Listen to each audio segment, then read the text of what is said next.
चलो स्टार्ट कर रहे हो। बढ़िया तुम भाई साहब, बढ़िया। काय ऐसे हो रहा है? मुग़ल काल पढ़ते हैं अपन। देखो जो मुग़ल काल की स्थापना है जो बाबर ने की थी, बाबर से पहले कौन रहता था भारत में? अकबर रहता था, हैं? तो बाबर से पहले अपने भारत में बहुत लोगों ने राज्य किया। मुग़ल ने अकेला नहीं किया, बहुत सारे लोगों ने राज किया। अपन से पहले, मुग़ल से पहले कौन राज कर रहे थे? लोधी वंश कर रहा था। ठीक है, तो अब लोग कि जो मुग़ल आए तो उनने सबको मारा। तो लोधी तो पहले से राज कर रहा था, अगर मुग़ल आते भी नहीं तो भी कोई ना कोई राज करता है। तो मुग़ल राज करते थे अपने भारत पर। ठीक है, तो दिल्ली जो गद्दी है ना, दिल्ली पे जो गद्दी, बहुत खतरनाक गद्दी थी, सब इसको पाना चाहते थे। आज भी भारत पे सब लोग चाहते हैं कि भारत पर पकड़ने का। ठीक है, चलो बाबर से स्टार्ट करते हैं। बाबर ने मुग़ल काल की स्थापना की थी। ठीक है, तो सबसे पहले अपन पढ़ेंगे बाबर के बारे में। बाबर के बाद आया था हुमायूं, क्योंकि बाबर का पुत्र कौन था? हुमायूं था। ठीक है, हुमायूं के बाद कौन आया? अकबर आया। हाँ, ये सब एक दूसरे से सबके पुत्र थे, पीढ़ी चल रही थी इनकी। अकबर आया। अकबर के बाद शाहजहाँ, नहीं हाँ, जहांगीर आया। जहांगीर आया, और जहांगीर के बाद कौन आया? शाहजहाँ आया। और शाहजहाँ के बाद औरंगजेब आया। ठीक है, शाहजहाँ ने बनवाया था। हाँ, एक वो ताजमहल बनने की बात हो रही थी, जो काला ताजमहल के बारे में, मगर औरंगजेब ने नहीं बनाया, क्योंकि उस टाइम शाहजहाँ ने इतना बनवाया कि उसने पैसा ही ख़त्म कर दे रहा। अब पैसा नहीं होगा तो कौन, अब मान लो पूरा पैसा ही ख़त्म कर देंगे तो फिर राज कैसे करेंगे किसी देश पर? किसी भी देश पर राज करने के लिए बहुत सारा पैसा चाहिए होता है। तो ये जो 6 राजा थे, बहुत ही मतलब जो मुग़ल काल के सबसे ताकतवर राजा माने जाते हैं इसके, क्योंकि मगर एक हुमायूं को थोड़ा कमज़ोर कर दिया जाता है, क्योंकि हुमायूं थोड़ा बहुत युद्ध हारे भी है हुमायूं। मगर सबसे ज़्यादा जो काल में शासन किया वो है अकबर। जो अकबर का शासन बहुत ही ठीक ठाक अच्छा था, क्योंकि उस टाइम उसने सारे धर्मों को एक बराबर से थोड़ा मान्यता दी थी। उसने ऐसा नहीं करा कि किसी भी, हाँ सब नहीं, फर्क तो था मगर वो सबको बराबर, सब समान करता था। ऐसा नहीं कि किसी को बहुत ज़्यादा ताकतवर बना दी, किसी को कमज़ोर, ऐसा नहीं, वो सबको करता था। हाँ, और वो ऐसा नहीं करता था जैसे मान लो हम यहाँ पर है, हमने किसी दूसरे पे आक्रमण किया और उसका अपना उसका राज ले लिया, छीन लिया और उसको भगा दिया। वो ऐसा नहीं करता था। वो ये करता था कि हमने आक्रमण किया, तुम हार गए, तुम हमारे सामने झुक जाओ और राज तुम अपने शासन में तुम ही करोगे, मगर बस तुम हमारे सामने झुक जाओगे। जब हमें ज़रूरत पड़ेगी तो हम तुम्हें कहेंगे कि ऐसा करना है तो तुम्हें ऐसा करना पड़ेगा।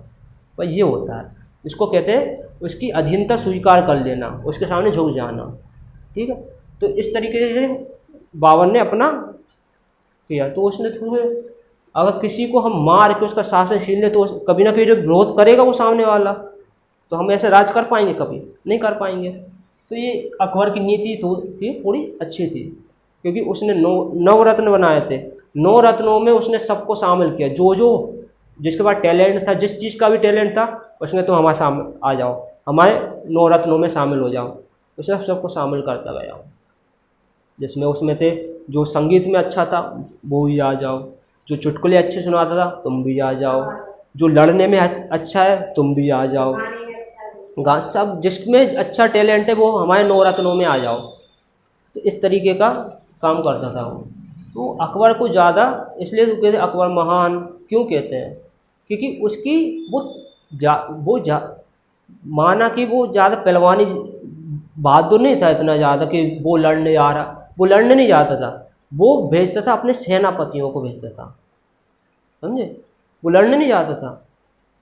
वो क्या करता था, इससे ये सीख मिलती है कि अगर आप एक मान लो एक ठीक ठाक है, आप ज़्यादा ना पहलवान हो ना ज़्यादा कमज़ोर हो, आप ठीक ठाक हो, तो आप देश को कैसे राज कर सकते हैं, कैसे करोगे? आपको एक संगठन ऐसा बनाना पड़ेगा जिससे आपकी सब जोड़े। और जब आपके जनता की पावर होगी तो आप कहीं भी राज कर सकते हैं। जैसे आज देखो पॉलिटिक्स जनता ही की वजह से बनती है पावरफुल, बिना जनता के पावरफुल बन सकती क्या? नहीं बन जाती। तो जहाँ जब इकट्ठे होते हैं ना वही पावरफुल बन पाता है। अकेले तुम देखो हर राज्य अपने भारत में अलग अलग आपस ही में लड़ते रहे, पहलवान अच्छे खासे बहादुर थे मगर वो राज कर पाए कहीं पर?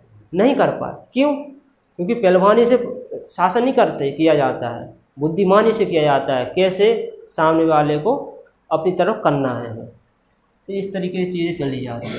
बाबर ने तो ये बाबर को ही बताया जाता है कि बाबर भी बहुत ज़्यादा समझदार था और ज्ञानी भी था, बहादुर भी था, ज्ञानी भी था।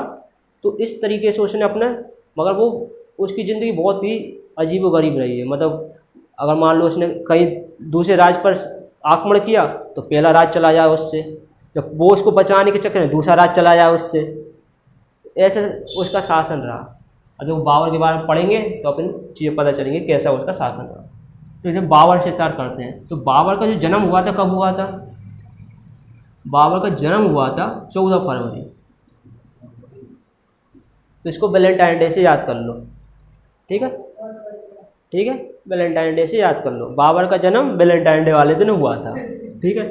अब 1483 में हुआ। क्या? हाँ, वो 14 उसे ब्लैक डे के रूप में मनाया जाता है, ठीक है?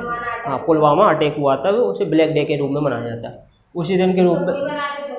हाँ, अरे वो जो अपनी अपनी मान्यता है, जैसे जिसको जो लवर होते वे वैलेंटाइन डे ही मनाते हैं, वो ब्लैक डे नहीं मनाते हैं। तो वो सबके अलग अलग सोच है, ठीक? तो 14 फरवरी से याद कर लो, इस दिन बाबर का ही जन्म हुआ था, वैलेंटाइन डे वाले दिन, ठीक है? 1883 में हुआ था। बाबर की जो पिता थे वो थे उमर शेख मिर्ज़ा। उमर शेख मिर्ज़ा, मिर्ज़ा ये छोटे से राज्य के उज्बेकिस्तान में फरगाना एक राज्य है, फरगाना राज्य के छोटे से राज्य के एक शासक थे। तो ये कहाँ के शासक थे? फरगाना के। फरगाना, हाँ, फरगाना छोटे से राज्य के शासक थे, फरगाना, ठीक है? फरगाना के राज्य के क्या थे? शासक थे। ये कहाँ पर है? उमर कहाँ पर है? अभी बताया था ना?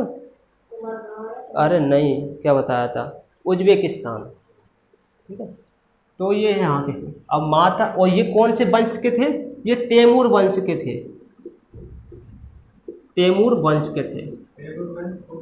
जैसे लोधी वंश हो गया, तो ये एक वंश चला जाता है। जैसे तुम लोग का वंश कौन सा है तो नहीं पता रहता है। जैसे उन लोग के तैमूर वंश के थे। जैसे चंगेज़ खां, चंगेज़ खां कौन से वंश का था? मंगोल वंश का था, ठीक है? तो ये सबके वंश चले आए थे, जैसे मुगल वंश है। और ऐसे पिता तो कहाँ के थे? उमर शेख मिर्ज़ा थे, कौन से वंश के थे? तैमूर वंश के थे। अब क्वेश्चन आते बाबर के जो पिता थे कौन से वंश के थे? तैमूर वंश के थे। अब जो माता थी, कुतलुग निगार खान, कुतलुग निगार खान, कुतलुग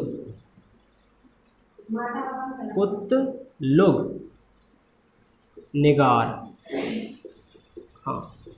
ये कहाँ कौन से वंश की थी पता? ये मंगोल वंश की, मतलब चंगेज़ खां वंश की थी। जो चंगेज़ खां था, सबसे कहते हैं चंगेज़ खां से बड़ा क्रूर जो राजा वो कोई नहीं है।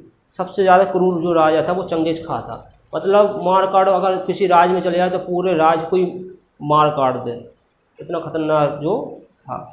तो चंगेज़ खां जो उसकी जो माता थी, कुछ की बाबर की जो माता थी वो मंगोल वंश की थी, ठीक है? मंगोल वंश की। क्वेश्चन आता है, ठीक है? तो ये सब याद करना जो लिखवा रहे हैं। क्या अब हम बोल रहे हो कि बाबर की माता कौन से वंश की थी? बन गया क्वेश्चन। बाबर के पिता कौन से वंश के थे? और बाबर कौन से वंश? दोनों का मिश्रण है, तैमूर और मंगोल का, दोनों का है, ठीक है? और बाबर के और क्या था बाबर के बारे में? हाँ, और चंगेज़ खां, ठीक है, फरगाना, हाँ। बाबर की जो पिता थे उनकी मृत्यु होने के बाद जिसको बाबर को उत्तराधिकारी बना दिया। तो बाबर की जो दादी थी उनके सहयोग से उन्होंने साथ दिया थोड़ा बाबर का कि मगर 11 वर्ष की आयु में उसे सिंहासन मिल गया था। कहाँ का? फरगाना राज का, क्योंकि जहाँ का होगा वहीं का तो मिलेगा उसे। तो फरगाना राज का शासन मिल गया था पिता की मृत्यु के बाद। कब हुई? 94 में, 11 वर्ष की आयु में, क्योंकि 93 में तो जन्म हुआ उसका, तो 11 वर्ष का हुआ। तो 11 वर्ष की आयु में उसे कौन है? फरगाना राज का शासक बन गया। ठीक है, कब बना था? 94 में। अरे 94 कर लो, हो गया, पूरा याद नहीं करना पड़ेगा। ठीक है, 94 याद करो बस। ठीक है, फरगाना राज में शासक बन गया। अब ये कहाँ का शासक था? अभी ये फरगाना का था अभी। ठीक है, तो ये उनकी दादी कहाँ? दादी का नाम क्या था इनका? क्योंकि दादी का सहयोग था ना, तो दादी का नाम भी पता होना चाहिए हमें। तो एहसान दौलत बेगम था इनका, एहसान दौलत बेगम। ठीक है, एहसान दौलत बेगम ये नाम था उनकी दादी का। ठीक है, अब 94 में, 94 के बाद फिर क्वेश्चन जहाँ से आते हैं, इसने कई जगह पे आक्रमण किए, जैसे समरकंद में आक्रमण किया, काबुल पर भी आक्रमण किया, मगर ये पकड़ नहीं पाया किसी राज्य को। जैसे मान लो अपने में, मान लो एक आध सेनापति ऐसा होता है जिसमें कारण हम कुछ हार जाते हैं उसकी गद्दारी के कारण। पूरा इतिहास इसी भरा है गद्दारी। जहाँ के किसी ने एक ने गद्दारी करी वो हम उसकी वजह से पूरा शासन हार जाते हैं। तो ऐसे ही होता है उसके हर किसी के साथ। तो जब ये इसने 96 में, ये कहा हो गया 96 में इसने समरकंद पर आक्रमण किया, समरकंद पर आक्रमण किया, मगर ये मात्र 7 महीने बाद इस पर शासन कर लिया, मगर ये फिर हार गए। मगर अब ये समरकंद पर जीत गया, 7 महीने बाद जीत गया। तो अब पहले कहाँ का था? फरगाना का था, तो फरगाना हार गया, फरगाना से उसका गद्दी चली गई। अब समरकंद का हो गया, अब फिर फरगाना गया तो समरकंद चला गया, मगर कोई पकड़ नहीं पाया किसी को कि ये भी पकड़ लो ये भी पकड़ लो। मतलब एक राज को पकड़े तो दूसरा राज चला जाए, तो ये ऐसे ही होता रहा इसका साथ। तो समरकंद पे करा तो फरगाना चला गया, फरगाना पे पा गया तो समरकंद चला गया। अब फरगाना पे पहुंच गया फिर इसने सोचा चलो काबुल पर आक्रमण करें, तो काबुल भी हार गया था, तो उसने दोबारा समरकंद पे किया। तो समरकंद 1501 में समरकंद जीत गया, ये समरकंद जीत गया। 1504 में काबुल जीत गया, 1504 में काबुल भी एक बार हारता गया, जब हाथ से चला गया फिर पकड़ा, फिर हाथ से चला गया, तो ऐसा होता रहा उसके साथ। तो 1504 में तो काबुल पे जीत गया, 1501 में समरकंद जीत गया, 1504 में काबुल जीत गया। इसने क्या किया, यहाँ पर शासन किया। तो 1507 में इसने जो पहले देखो इसमें मिर्जा की उपाधि हो इनके जब गद्दी पे बैठते थे तो मिर्जा की उपाधि धारण करनी पड़ते थे। तो इसने क्या किया, मिर्जा की उपाधि का अंत कर दिया कि अब मिर्जा की उपाधि कोई धारण नहीं करेगा, अब करेंगे सब लोग पादशाह की धारण। पादशाह मतलब बादशाह, ठीक है, बादशाह की उपाधि धारण करेंगे अब। ठीक है, मिर्जा की उपाधि का अंत कर दिया और बादशाह की इसने धारण कर ली। ठीक है, 1507 में ऐसे चलता गया। तो अब आता है भारत से रिलेटेड क्वेश्चन आएंगे। अब ये तो पढ़ लिया अपन ने बेसिक जानकारी। कितने मिनट की बनेगी वीडियो? 14 मिनट की बनी। चलो ये हो गया। अब आते हैं अपन, अब भारत पे आक्रमण होगा, यहाँ से स्टार्ट हो जाता है भारत पे। अब आता है 1519 में इसने भारत पर पहला आक्रमण कहाँ किया था? यूसुफ जाई जातियों के विरुद्ध किया था। एक जाति है यूसुफ जाई जाति के विरुद्ध किया था। तो आता है, इसको हटा दें, यहाँ से हटा दे रहे, वो तो तुम कॉपी से लिख लोगे ना। तो ये तो हटा दे, इससे हाँ वीडियो भी है, सब है ऑप्शन, सारे ऑप्शन है। ठीक है, अब आते हैं 1519 पे आते हैं अपन। 1519 में इसने यूसुफ जाय जातियों के विरुद्ध जो पहला एक क्वेश्चन आता है, बाबर ने भारत पर पहला आक्रमण कौन सा किया था? जो पहला आक्रमण था यूसुफ जाय जातियों के विरुद्ध किया था। ठीक है, तो क्वेश्चन है यूसुफ जाय जाति के विरुद्ध किया था, यूसुफ जाय जातियों के विरुद्ध किया था पहला आक्रमण। यहाँ से इसने कौन से बाजोर और भेरा पर आक्रमण किया? बाजोर और भेरा, ये छोटे छोटे राज्य होते थे, उस पर आक्रमण कर लिया इसने। तो ऐसे ही उसने छोटे छोटे आक्रमण किए। तो ऐसे 4 बार, जैसे एक ये वाला हो गया, पहला ये हो गया, दूसरा भी कोई सा किया होगा छोटे से राज्य में, तीसरा भी किया होगा ऐसे ऐसे, चौथा किया था। ऐसे छोटे छोटे राज्यों पे आक्रमण किया। तो इसके क्वेश्चन बनते नहीं है। तो पहला पूछा जाता है, पहला कहाँ पर किया था? यूसुफ जाय जातियों के विरुद्ध किया था। और फिर छोटे छोटे करता रहा। पहला जो आक्रमण, जो सबसे बड़ा जो आक्रमण था, वो 5वां युद्ध था, वो था पानीपत का प्रथम युद्ध। पानीपत का प्रथम,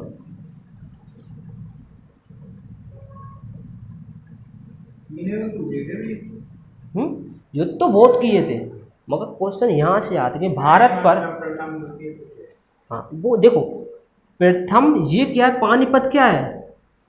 एक जगह का नाम है। पानीपत क्या है? एक जगह का नाम है। तो जगह के नाम से हम ये डिसाइड नहीं करते कि युद्ध पहला हुआ कि दूसरा हुआ। अब दूसरा युद्ध तो अकबर ने लड़ा था, तो क्या बाबर में गिना जाएगा? क्या वो नहीं गिना जाएगा, तो वो बाबर के में पढ़ेंगे। मगर जो पानीपत पर जो पहली बार जो युद्ध हुआ था वो बाबर ने किया था, और पानीपत पर दूसरी बार जो युद्ध किया था वो अकबर ने किया था। तो ये अलग अलग क्वेश्चन है। तो जो पानीपत का जो प्रथम युद्ध था 1526 में हुआ था। अब वो बाबर ने क्या है, अपनी आत्मकथा में लिखा था कि भारत पर हमने जो पानीपत का जो प्रथम युद्ध था वो हमने बुलाया गया था हमें कि भारत पर आकर आक्रमण करो, क्योंकि उस टाइम कौन सा शासक था? लोधी वंश का शासक था। तो लोधी वंश में फूट थी। एहसान क्या कहते हैं उसके, पंजाब के सूबेदार थे। कौन थे पंजाब के सूबेदार? पंजाब के सूबेदार दौलत खां लोधी। पंजाब का जो सूबेदार था वो दौलत खां लोधी था। और उस जो लोधी वंश का जो राजा था वो था इब्राहिम लोधी था। तो इब्राहिम लोधी के चाचा आलम खां लोधी किसके चाचा थे? इब्राहिम लोधी के चाचा। अब घर में फूट है, दूसरा वाला तो आराम से शासन आ सकता है। तो जो बाबर ने को बुलाया गया था, किसने बुलाया था? इन लोगों ने आमंत्रित किया था कि आप हमारे यहाँ पर आक्रमण कर दो। बाबर ने कहा ठीक है। और बाबर ने अपनी आत्मकथा में ये भी लिखा कि भारत पर आक्रमण करने का निमंत्रण राणा सांगा ने दिया था। बाबर ने अपनी आत्मकथा में लिखा था कि भारत पर आक्रमण करने का निमंत्रण राणा सांगा ने हमें दिया था, क्योंकि राणा सांगा भी चाहता था कि लोधी वंश का खत्म हो जाए और हम राज करें फिर। मगर देखो अभी आगे वाली जब युद्ध होगा तो राणा सांगे के साथ भी युद्ध होगा उसका। ठीक है, तो यही है। चलो, इसलिए कहते हैं कभी भी घर में फूट नहीं होनी चाहिए। अगर फूट होगी तो दूसरा फ़ायदा उठाएगा इस चीज़ का। तो 1526 में कौन सा हुआ? पानीपत का प्रथम युद्ध हुआ, जिसमें बाबर और किसके बीच हुआ? बाबर और इब्राहिम लोधी के बीच हुआ। इब्राहिम लोधी के बीच हुआ, जिसमें कौन जीत गया? बाबर जीत गया, आराम से जीत गया बाबर है। उसने अब तुम जितने युद्ध देखोगे अब सारे युद्ध जीते। अब भारत नहीं हारा नहीं, मगर वो जीतता गया। मगर अब तो ये जीतेगा, क्योंकि उसके पास क्या है, अभी हम बताएंगे आगे की उसकी कुशल नीति क्या थी। कितने मिनट की हो गई? 20 की हो गई, 3 मिनट की हो करना है। चलो, इब्राहिम लोधी हो गया, इसमें बाबर जीत गया। बाबर क्यों जीता? बाबर की एक रणनीति थी। देखो, उसने सेना की जो सेना थी उसकी, सेना थी जो उसको तुगलकमा पद्धति द्वारा बनाया गया था। उसे पद्धति इससे लड़ा। इसमें एक तुगलकमा एक पद्धति हुई जिसको सेना को अलग आकार में युद्ध के लिए पहुंचाया जाता है। जैसे तुमने देखा होगा वो क्या नाम है, कौन सा पिक्चर थी वो, बाहुबली। बाहुबली ने अलग अलग रणनीति का इस्तेमाल किया था। ऐसी बाबर की रणनीति थी, क्या है, तुगलकमा पद्धति थी। इसको सेना को रखा था तुगलकमा पद्धति, और तोप का इस्तेमाल किया था। बाबर ने पहली बार तोप का इस्तेमाल किया था। तोप को किस तरीके से रखा था इसने तोप को लगा था रूमी पद्धति द्वारा। रूमी पद्धति द्वारा। ये क्वेश्चन थोड़े बड़े बड़े एग्जामों में आते हैं, ठीक है। जब थोड़े बड़े एग्जाम होते हैं उसमें आते हैं कि बाबर ने सेना को कौन सी पद्धति द्वारा व्यवस्थित किया था और तोप को किस पद्धति द्वारा किया था, वो रूमी पद्धति द्वारा किया था, ठीक है। तो इस तरीके से ये क्वेश्चन है। तो यहाँ से क्या हुआ, लोधी वंश का अंत हो गया और मुगल काल की क्या हो गई, स्थापना हो गई। अब यहाँ से राणा सांगा के साथ भी युद्ध होगा। इसके बाद राणा सांगा ने बुलाया था कि आओ लड़ो। अब राणा सांगा के साथ होगा, वो क्यों होगा वो अगली क्लास में देखेंगे, मगर इसकी का पूरा प्रथम युद्ध के बारे में पूरा पढ़ लेते हैं पहले आगे। तो इब्राहिम लोधी प्रथम युद्ध के बारे में और क्या क्या थे। और एक जो कारण था, ये एक 2 निशानेबाज थे इसके पास, 2 निशानेबाज थे इसके पास, जिसके एक निशानेबाज का नाम था उस्ताद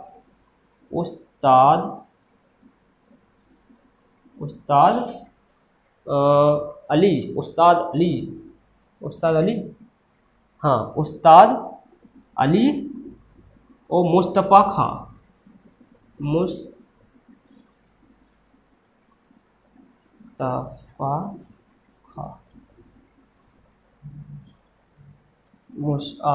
है ये मुस्तफ़ा खां और उस्ताद अली, ये 2 निशानेबाज थे, ठीक है। 2 निशानेबाज थे। इनके जो उसकी बयाया कि बाबर की जो जीता था वो उसकी सेना की कुशल नीति थी, कुशल अच्छे लड़ने वाले थे वो। तो ठीक है, ये सारा हो गया, ठीक है। मंगल सभी सब में थे। यहाँ से जितना भी सोना जीता वो उसने सब में बांटा, अपने सगे संबंधियों को सब